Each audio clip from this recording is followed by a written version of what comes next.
Movie शुरू होती एक डराने वाले सीन से जहां ग्लैमरस ब्लॉन्ड मॉडल जेस की लाश पड़ी होती है, पर थोड़ी देर बाद हमें पता चलता है कि ये सिर्फ मॉडलिंग का थीम है। पर आखिर मूवी के शुरुआत में ही ऐसा सीन क्यों दिखाया है, हमें मूवी के आखिर में समझेगा। जेस के बारे में बात करें तो वो छोटे शहर से लॉस एंजलिस आई इनएक्सपीरियंस 16 साल की यंग मॉडल है, जिसमें आत्मविश्वास की कमी और उतनी ही शांत और भोली होती है। उसके हिसाब से उसके पास कोई खास टैलेंट नहीं होता, पर फिर रियलाइज करती कि उसकी ब्यूटी सबसे अलग है, जिसके मदद से वो खूब पैसे बना सकती है फैशन इंडस्ट्री में। इसीलिए मॉडलिंग चूज करती है, जहां उसकी मुलाकात एक छोटे फोटोग्राफर डीन से होती है, जो उसे पसंद करता है, पर जेस को उसके लिए ऐसी कोई फीलिंग्स नहीं होती। जेस के मॉडलिंग करियर को शुरुआत देने के लिए डीन उसके हेडशॉट्स शूट करता है, जहां उसकी मुलाकात मेकअप आर्टिस्ट रूबी से होती है। जेस की खूबसूरती देखने के बाद रूबी उसके नेचुरल ब्यूटी की कायल हो जाती है। दोनों के बातों के दौरान रूबी को जेस के बारे में पता चलता है कि वो कैसे इस शहर में अकेली है और एक मोटेल में रहती है। उसके माता पिता भी नहीं है, उसके ज्यादा दोस्त भी नहीं है, इसीलिए उसे अपने साथ एक पार्टी इनवाइट करती है। पार्टी में उसकी मुलाकात रूबी के खास दोस्त सैरा और गीगी से होती है, जो खुद भी जेस के नेचुरल ब्यूटी से चकित हो जाते हैं। गीगी दरअसल एक एक्सपीरियंस मॉडल होती है, पर पहले उसमें एक सक्सेसफुल मॉडल बनने के लुक्स नहीं थे, इसीलिए परफेक्शन पाने के लिए उसने हेयर से लेकर नोज, लिप्स जैसे कई सर्जरी कराए, और इसीलिए मजाक में उसका सर्जन उसे बायोनिक वुमन बुलाता है। वहीं सैरा के पास जेस की तरह नेचुरल ब्यूटी होती है, पर मॉडलिंग इंडस्ट्री के लिए अब उसकी उम्र 30 के ऊपर हो चुकी होती है, यानी कि उसमें इंडस्ट्री का डिमांड नहीं रहा।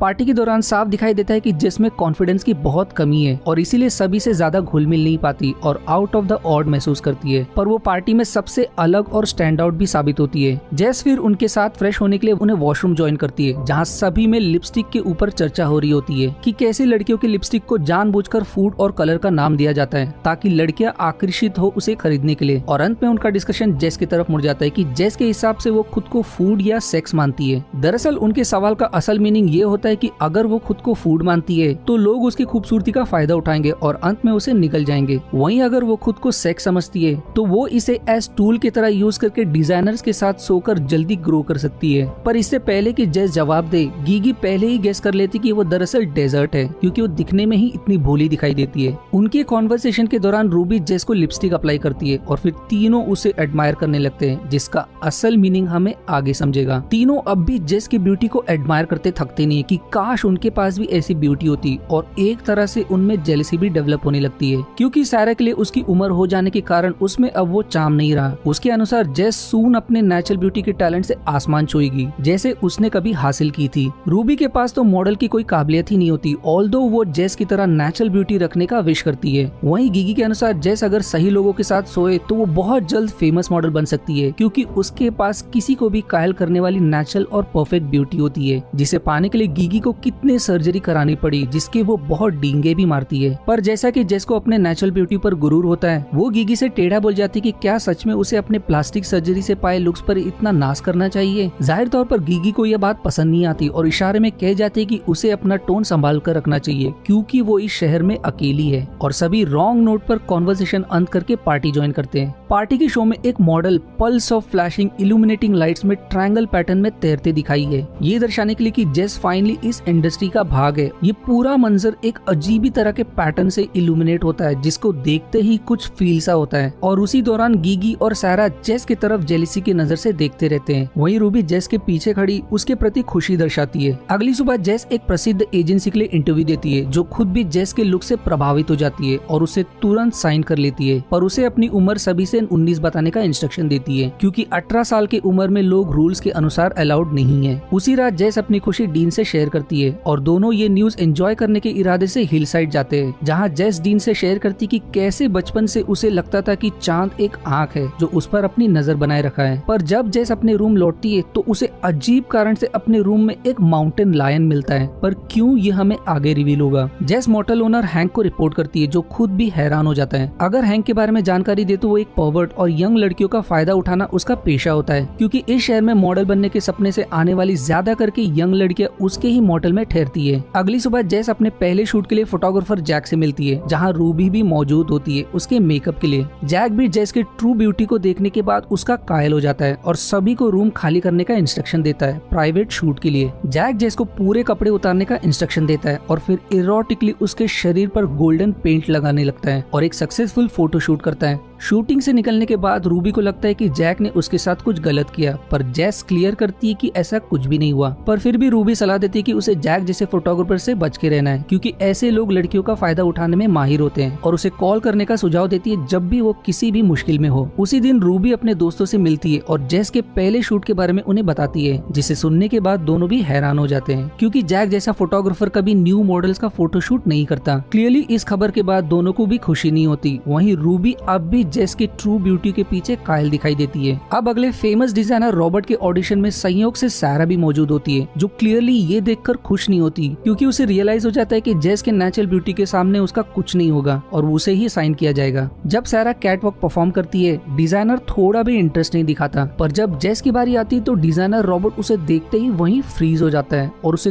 तुरंत साइन कर लेता है, और वहीं सारा को रिजेक्ट कर देता है, जो वो सहन नहीं कर पाती और वॉशरूम के आईने पर अपना गुस्सा निकाल देती है। सारा को रियलाइज होने लगता है कि उसके उम्र के कारण अब वो इनविजिबल होते जा रही है। वहीं जेस पर सभी अपनी नजर हटाए रुकते नहीं है। तभी एक्सीडेंटली जेस को कांच लग जाने पर खून बहने लगता है और सारा पागलों की तरह किसी कारण से उसका खून चूसने लगती है, जिससे जेस एकदम हैरान हो जाती है और घबरा कर वहीं से चली जाती है। पर आखिर सारा ऐसा अजीब हरकत क्यों करती है, ये मिस्ट्री भी आगे रिवील होगा। घर पहुंचने पर जेस हैंक से बच कर रहती है, क्योंकि वो उसे तंग कर रहा होता है पैसों के लिए, क्योंकि उसके अनुसार जेस के लापरवाही के कारण ही वो लायन उसके मोटल में घुस आया, जिसे निकालने के लिए उसे काफी पैसे खर्च करने पड़े, पर रियलिटी में उसे उसका फायदा उठाना होता है। जेस जैसे तैसे बचकर अपने रूम में एंटर करती है और तुरंत खून रोकने की कोशिश करती है, पर दर्द के मारे वहीं बेहोश हो जाती है। और फिर तभी मूवी में कुछ सिंबल्स और रेड कलर ट्रायंगल बॉक्स दिखाया है और अंत में दीवार से कुछ हाथ से निकलते हाथ आते हैं, और तभी जेस को होश आ जाता है और लकीली डीन आ जाता है और उसका ख्याल रखता है। अगले दिन उसी डिजाइनर रॉबर्ट का इवेंट होता है, जहाँ जेस के अलावा गीगी भी मौजूद होती है, जो जेस को वहाँ देखने के बाद उसे अक्यूज करती है कि वो जरूर रॉबर्ट के साथ सोई होगी, इसीलिए उसे इतने आसानी से ये पार्ट मिला, और उसके बातों से जेस को साफ जलन दिखाई देती है। गीगी को सबसे बड़ा झटका तब लगता है जब फैशन डिजाइनर रॉबर्ट गीगी का मेन पार्ट जेस को दे देता है, जो जेस के लिए सबसे बड़ा ब्रेक साबित होता है। अब शो शुरू होता है और जेस ब्लू इल्यूमिनेटिंग लाइट से होते हुए रैंप पर जाती है, जहाँ आखिर में उसे वही इल्यूमिनेटिंग ट्रायंगल पैटर्न लाइट्स नजर आते हैं। उसे उस ट्रायंगल में अपनी परछाई नजर आती है और फिर थोड़ी देर बाद वो लाइट्स रेड कलर में बदल जाती है और जेस में जैसे ट्रांसफॉर्मेशन सा होता है और वो फाइनली कॉन्फिडेंट नजर आने लगती है। शो के बाद जेस डीन के साथ एक बार में समय बिताती है, जहाँ रॉबर्ट और गीगी भी मौजूद होती है। रॉबर्ट कॉन्वर्सेशन के दौरान गीगी को कहता है कि वो कितना भी प्लास्टिक सर्जरी कर ले, उसमें ट्रू खूबसूरती कभी नहीं आएगी जैसे जेस में है, जिस पर डीन डिसएग्री करता है, क्योंकि उसके अनुसार ट्रू ब्यूटी अंदर से होनी चाहिए, ना कि बाहर से। पर जेस को भी डीन की बात पसंद नहीं आती और उसे वहाँ से जाने को कहती है, क्योंकि एक तरह से डीन उसके उसी एक चीज को गलत बताता है जिस पर वो इतना नाज करती है, और इस तरह दोनों की दोस्ती टूट जाती है। उसी रात जब जेस घर लौटने पर बेड पर पड़ जाती है, उसे ऐसा महसूस होता है जैसे हैंक उसे चोट पहुंचाने की कोशिश कर रहा हो, पर फिर वो झटके में घबराहट में अपने बुरे सपने से उठती है और उसे पता चलता है कि कोई उसके रूम में घुसने की कोशिश कर रहा है। डोर ना खोल पाने के बाद उसे फिर बगल के रूम से किसी लड़की की चीख सुनाई पड़ती है। उसे लगता है कि ये जरूर हैंक का काम है, जो उस लड़की को मारने की कोशिश कर रहा है, और उसे तुरंत याद आता है कि रूबी ने कहा था कि उसे कभी भी कॉल करने को जब भी वो कोई मुश्किल में हो, और इसीलिए तुरंत उसे कॉल करती है, जो उसे अपने घर रहने को इनवाइट करती है। रूबी एक तरह से जेस की ब्यूटी की कायल होती है, इसलिए उसकी सुंदरता को महसूस करने के लिए उस पर एडवांस करने की कोशिश करती है, पर जेस रूडली उसे मना कर देती है। अब रूबी उसके रिजेक्शन को सह नहीं पाती और गुस्से में मिरर पर अजीब पैटर्न ड्रॉ करती है, और वो सीन वहीं कट हो जाता है। अगले सीन में हमें रूबी के बारे में और पता चलता है कि उसका मेन काम मरे हुए लोगों का मेकअप करना है, ताकि फ्यूनरल के दौरान उन्हें प्रेजेंटेबल दिखाया जा सके। यही कारण है कि मूवी की शुरुआत में उसने जेस को उसी थीम पर मेकअप किया था।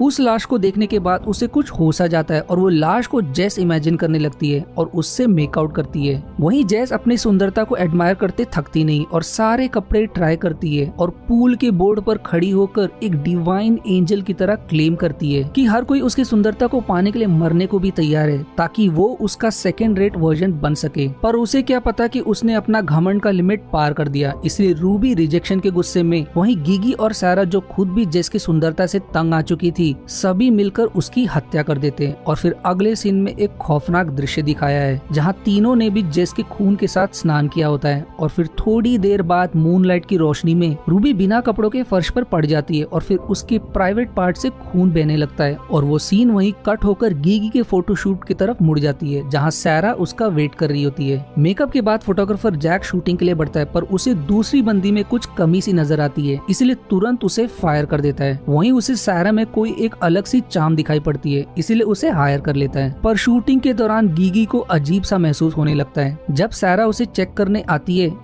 किसी कारण से कमजोर पड़ चुकी होती है और एक घिनौना मंजर दिखाई देता है जहां वो एक आंख वॉमिट करती है और दर्द के मारे चीखती रहती है कि उसे इसे अपने शरीर से निकालना होगा कैसे भी करके, और अंत में दर्द को ना सहन करने के कारण वो अपनी जान दे देती है। और सारा का रिएक्शन जरा भी परेशान नहीं दिखाई देता, जैसे कुछ हुआ ही ना हो। इनफैक्ट वो खुद उस आय को निगल लेती है और फिर मूवी वहीं खत्म हो जाती है। और अब समय है मूवी में छिपे सीक्रेट सिंबल्स और इसके क्लाइमेक्स को रिवील करने का। पहले मूवी के नाम से शुरुआत करते हैं। मूवी के नाम में नियॉन दरअसल फैशन इंडस्ट्री के ग्लैमरस कलर को दर्शाता है और वहीं डीमन दरअसल इंसान के अहंकार को, जैसे जेस को अपने नेचुरल ब्यूटी पर था। मूवी की शुरुआत में जेस का जो डेथ थीम दिखाया था उसका मेकअप रूबी ने ही किया था। वो दरअसल ये इशारा करता है कि जेस रूबी के कल्ट का शिकार बनने वाली है, क्योंकि वो तीनों भी विचेस होती है और रूबी उनकी लीडर, जिसका सबूत हमें उसके शरीर पर बने टैटू और पूरे मूवी में दिखाए विच सिंबल से पता चलता है। तीनों भी उसी पार्टी के समय से जेस के नेचुरल ब्यूटी के पीछे पड़ जाते हैं। इसीलिए उस मोमेंट जब रूबी जेस को बिना कारण से लिपस्टिक लगाती है, वो दरअसल ये इशारा करते हैं कि उन्हें उनका अगला शिकार मिल गया। इसीलिए रूबी जेस से सवाल करती कि क्या वो खुद को फूड मानती है या सेक्स। उसका असल इशारा इस तरफ होता है कि यदि वो खुद को सेक्स मानती है तो वो लोग इंटरकोर्स करके उसके ब्यूटी को हासिल करेंगे, जिसके लिए जेस आगे साफ मना कर देती है। और अगर वो फूड है तो वो उसे कच्चा निगल जाएंगे, जैसा कि उन्होंने मूवी के आखिर में किया। तीनों ने उसे मारने के बाद विच के पैगन रिचुअल के अनुसार उसकी ब्यूटी को हासिल करने के इरादे से उसके हर शरीर के हिस्से को खा लिया और खून में नहाया। शुरुआत में ही जेस को इसलिए शिकार बनाया नहीं गया क्योंकि उसका शरीर अब भी रेडी नहीं था, क्योंकि उसमें अब भी कॉन्फिडेंस की कमी थी और अपने ब्यूटी को ट्रूली नहीं एडमायर करती थी। वो सभी उस मोमेंट का इंतजार कर रहे थे जब वो ट्रूली अपने ब्यूटी में कॉन्फिडेंस का निखार लाए। उसे पार्टी में ले जाना उसे कॉन्फिडेंस दिलाने का पार्ट था, ताकि उसे अपनी ट्रू फॉर्म रीच करने में मदद मिले। मूवी में एक सीन है जहाँ पेगन रिचुअल का साइन दिखाया है। जब डीन से बातें करते दौरान जेस अनजाने में अपना हाथ उसी रिचुअल की तरह चांद के सामने करती है, जो कि एक तरह से रिचुअल का पहला स्टेप होता है। जेस के रूम में जो लायन मिला था वो रियलिटी में रूबी खुद होती है, क्योंकि वो एक विच शेप शिफ्टर की तरह किसी का भी रूप धारण कर सकती है, जिसका साइन हमें उसके घर में लगे स्टैचू से समझ आ सकता है। उसे डरावने सपने आना, सपनों में वो ट्रायंगल्स के सिंबल्स दिखाई देना, हैंक का उसे मारने का कोशिश करना भी विच के काले जादू का असर था, क्योंकि वो जेस को डराने की कोशिश कर रही थी ताकि घबराहट में वो मॉडल छोड़कर उसके साथ रहने लगे, जहां वो आसानी से उस पर पेगन रिचुअल परफॉर्म कर सके, जहां दूसरे के बलिदान से खुद की सुंदरता को निखारा जाता है। यही कारण है कि एक बार सारा जेस का खून पीने की कोशिश करती है, क्योंकि वो और रुक नहीं सकती। पर रियलिटी में जेस शिकार के लिए अब भी तैयार नहीं रहती। जेस का फाइनल ट्रांसफॉर्मेशन उस शो के दौरान होता है जहां पहली बार जेस अपने नियॉन डीमन को फील करती है। ट्रायंगल में अपना परछाई नजर आना एक्चुअली में उसका विजन होता है, ना कि रियल। ब्लू लाइट में उसे अपना भोला चेहरा नजर आता है, वहीं जब लाइट्स रेड में बदलती है वो फाइनली ट्रांसफॉर्म हो जाती है फियरलेस और बोल्ड लड़की में, जिसे वो फुल कॉन्फिडेंट के साथ खुद को एडमायर करती है और वो फाइनली पेगन रिचुअल के अनुसार तैयार हो जाती है। पर रूबी को फिर भी उससे थोड़ी हमदर्दी होती है, इसलिए उसे मारने के बजाय वो मेकआउट का सहारा लेने की कोशिश करती है। पर इंसल्टिंग रिजेक्शन के कारण वो उसे मारकर रिचुअल को कंप्लीट करने का तय करती है। रूबी का मिरर पर कुछ ड्रॉ करना रिचुअल को अंजाम देने के दिन को रिप्रेजेंट करती है। जिस समय रूबी का वो मेंस्ट्रुएशन साइकिल दिखाया है वो दरअसल रिचुअल को कंप्लीट करने का प्रोसेस था, ये दर्शाने के लिए कि उसका शरीर पुराने एक्स को रिलीज कर रहा है और नए एक्स के लिए जगह बना रहा है, जिसका दूसरा मतलब है कि रूबी में जेस की ब्यूटी जन्म ले रही है। मूवी में ये गेस किया गया है कि खास करके रूबी काफी समय से चली आ रही विच है, जो अपने शिकार के खून की मदद से आज भी यंग है। पर ये सब शायद से गीगी के लिए नया अनुभव होता है, इसलिए वो इस रिचुअल को हैंडल नहीं कर पाती या उसे गिल्ट होने लगती है। वहीं सारा ने शायद से ऐसा पहले कर चुकी है, इसलिए वो इतने आसानी से हैंडल कर लेती है और एंड में गीगी का ही उगला हुआ आंख खुद ही निकल जाती है। उनका रिचुअल सच में काम कर जाता है। इसी कारण फोटोग्राफर जैक यंगर मॉडल को फायर करके उसे सारा में कुछ अलग तरह का ग्लो नजर आता है और उसे तुरंत हायर कर लेता है। मूवी में चांद को बार बार दिखाने का भी कारण है, जो मूवी में न्यू राइज और उसके फॉल को दर्शाता है, जो सून समाज द्वारा निकल जाएगा, जैसे जेस के केस में होता है। क्योंकि अगर आप गौर करोगे तो एक समय जेस डीन से शेयर करती कि बचपन से उसे चांद एक आंख की तरह नजर आती है, जो उस पर नजर बनाए रखी है। रूबी के मेंस्ट्रुएशन साइकिल के दौरान जब वो चांद दिखाया है, यही मतलब निकलता है कि फिर से जेस की तरह एक न्यू बॉन्ड हो रहा है जिस पर चांद ने अपनी नजर बनाई रखी है और जो सून समाज द्वारा निगल ली जाएगी। कुछ और सीन जिनका ट्रू मीनिंग कुछ और होता है, जैसे जब गीगी और जेस उस फैशन से पहले बातें कर रहे होते। अगर आप गौर करोगे तो एक साइड से गीगी का चेहरा साधारण दिखाई देता है, पर वहीं मिरर में अजीब, ये दर्शाने के लिए कि आखिर उसका सर्जरी से बनाया चेहरा अंदर से कैसा नजर आता है। पर एक सवाल अब भी मेरे दिमाग में है, जैसे रूबी का जेस को इमेजिन करते हुए एक लाश से मेकआउट करने का असली कारण क्या था? क्या वो भी कोई रिचुअल का प्रोसेस था या सच में जेस की सुंदरता से वो टर्न डाउन हो रही थी? आपको क्या लगता है इस सीन का क्या मीनिंग था? मेरी कंफ्यूजन कमेंट में जरूर क्लियर करें। अगर मूवी के प्रॉपर मीनिंग को समझने की कोशिश करें तो ये फैशन इंडस्ट्री के ट्रू इमेज को दर्शाने की कोशिश करता है कि कैसे एक न्यू कमर का लोग फायदा उठाते हैं, कैसे आगे बढ़ने के लिए झूठ से लेकर उन्हें दूसरों के साथ सोना पड़ता है, कैसे ट्रू ब्यूटी का डेफिनेशन आज कॉस्मेटिक्स और सर्जरी बनकर रह गई है। और अगर आपके पास बाहर की ब्यूटी नहीं है तो आपके पास कुछ भी नहीं है, क्योंकि beauty is not everything but it's the only thing. कैसे अहंकार के पीछे हम अपनों को दूर कर देते हैं और कैसे कि आप चौकन्ना नहीं रहे तो आप अपने ही दोस्तों का शिकार भी बन सकते हैं। जैसे एक फेमस इंग्लिश में कहावत कही गई है,